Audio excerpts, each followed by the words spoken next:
damage and level of alertness in a person, and it's very helpful. Basically, their level of consciousness is assessed, and then the level of injury can also be assessed. And this goes from a small brain injury all the way to severe brain damage and being fully comatose. Basically, the scale goes from a range of 3 to 15, with 15 being fully alert. Basically, if you get a reading of 13 to 15, there's probably mild brain damage. 9 to 12, moderate brain injury, and then less than 8, severe brain injury is indicated. The way you test someone is you begin with auditory stimuli, basically asking questions, giving simple commands. You begin with a normal tone of voice, and you ask them who they are, where they are, would they move this part of their body, that sort of thing, open their eyes, close their eyes, motor skills, verbal ability, can they respond to you as well. You start in the normal tone of voice, giving these commands. If that doesn't work, then you raise the level. You begin talking louder to them to try to get their attention, get them to perform the actions you're asking of them.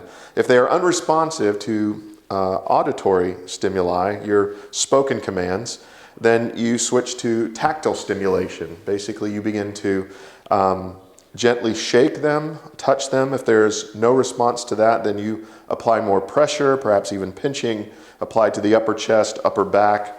And if someone is responsive then to the tactile stimulus, you may find them moving their body away, withdrawing the limb that you're touching, pushing away the person who is trying to apply the tactile stimulation.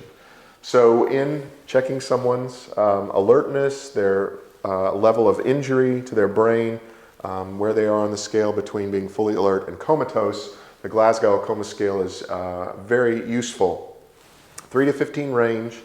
You always begin with the auditory stimuli, asking questions in a normal tone of voice. Open your eyes, close your eyes, lift your foot, move this. Checking motor skills, checking eyes, checking their ability to respond to verbal commands. From there, if they don't respond, louder tone of voice, and if the auditory commands and stimuli fail, then you move to tactile with gentle pressure, touching, shaking, and then eventually to more